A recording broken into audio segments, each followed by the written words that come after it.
Panicking about your kids' phones? New research says don't. A growing number of academics are challenging assumptions about the negative effects of social media and smartphones on children. By Nathaniel Popper.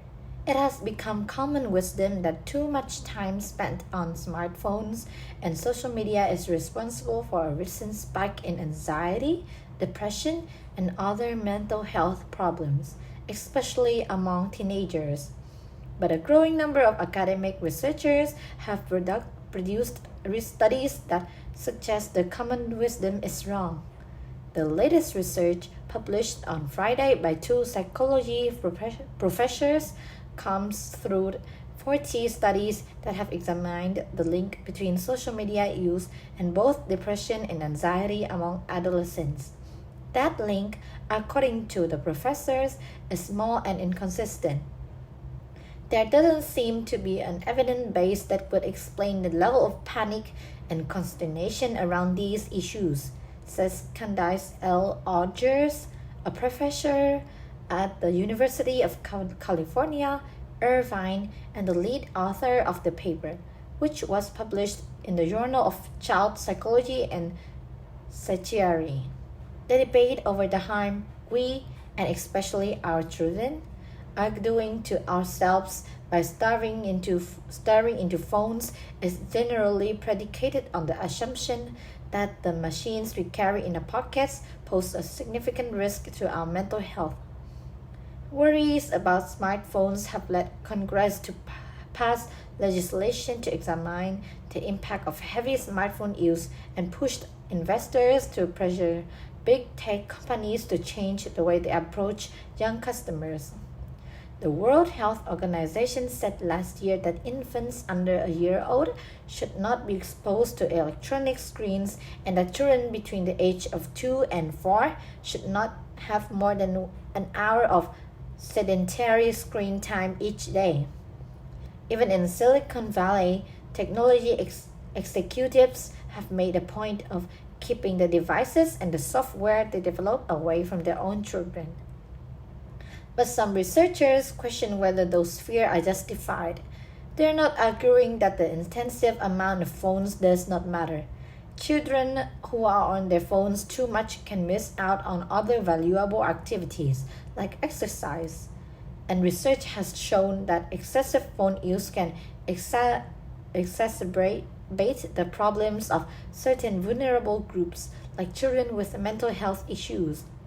They are, however, challenging the widespread belief that screens are responsible for broad societal problems like the rising rates of anxiety and sleep deprivation among teenagers. In most cases, they say the phone is just a mirror that reveals the problems a child would have even without the phone. The researchers worry that the focus on keeping the children away from screens is making it hard to have more productive conversations about topics like how to make phones more useful for low-income people who tend to use them more, or how to protect the privacy of teenagers who share their lives online. Many of the people who are terrifying kids about screen, they have had a vein of attention from society, and they're going to write that. But that is super bad for society, said Andrei Fryzbylski, the director of research at the Oxford Internet Institute, who has published several studies on the topic. The new articles by Ms. Odgers and Micheline R. Jensen of the University of North Carolina in Greensboro comes just a few weeks after the publication of an analysis by Amy Orban, a researcher at the University of Cambridge, and shortly before the planned publication of similar work from Jeff Hancock, the founder of the Stanford Social Media Lab. Both reached similar conclusions. The current dominant discourse around phones and well-being is not a hype, it's a lot of hype and a lot of fear, Mr. Hancock said. But if you compare the effects of your phone to eating properly or sleeping or smoking, it is not even close. Mr. Hancock's analysis of about 226 studies on the well-being of phone users concluded that when you look at all these different kinds of well-being, the net effect size is essentially zero. The debate about screen time and mental health goes back to the early days of the iPhone. In 2011, the American Academy of Pediatrics published a widely cited paper that warned doctors about Facebook depressions. But by 2016, as more research came out, the Academy revised the statement, deleting any mention on Facebook depressions and emphasizing the conflicting evidence and the potential positive benefits of using social media. Megan Moreno, one of the lead authors of the revised statement, said the original statement had been a problem because it created panic without a strong basis of evidence. Dr. Moreno, a professor of pediatrics at the University of Wisconsin, said that in her own medical practice, she tends to be struck by the number of children with mental health problems who are helped by social media because of the resources and connections it provides. Concern about the connection between smartphones and mental health has also been fed by high-profile works like the 2017 article in The Atlantic and a related book by the psychologist Jean Twenge, who argued that a recent rise in suicide and depression among teenagers was linked to the arrival of smartphones. In her article, Have Smartphones Ruined a Generation?